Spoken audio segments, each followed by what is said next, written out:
Hey gang, today we're going to learn about absolutes. So first, a definition. An absolute or an absolute phrase is a noun, then a participle in that order, and then optional modifiers that can be either before or after the noun or after the participle. Another aspect that's unique to absolutes are that they can modify, or that they do modify, the entire sentence.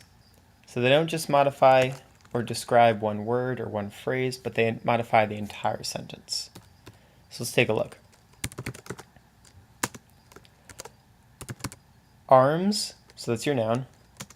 Flailing, so that's your participle. That one's in present tense. Then we can add some modifiers. Arms flailing wildly in the wind, comma. Jackie sprinted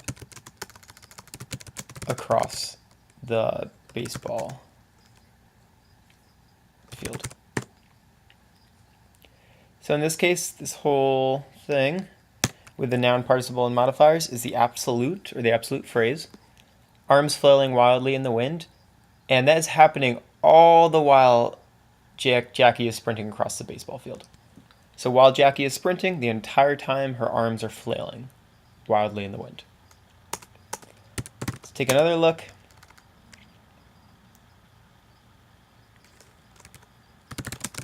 Their season nearly finished. So their season nearly finished. We have our noun, season, finished, our past tense participle. And we have there and nearly. Those are our modifiers. Those are optional.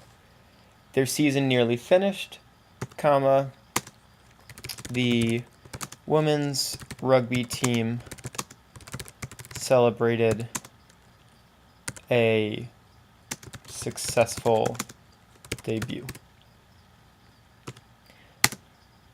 So the whole time the women's rugby team is celebrating their successful debut,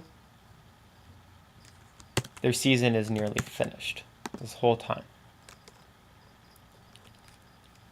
Again, that has the noun and the participle.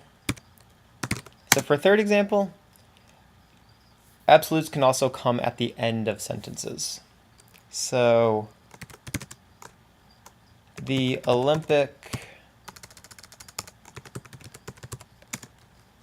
steeplechase runner Don Cabral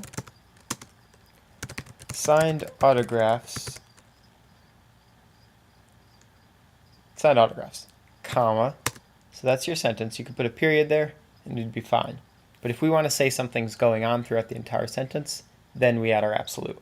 So the Olympic steeplechase runner Don Cabral signed autographs, comma, his face beaming with delight at this newfound glory. Whole time he's signing autographs, his face is beaming with delight at this newfound glory.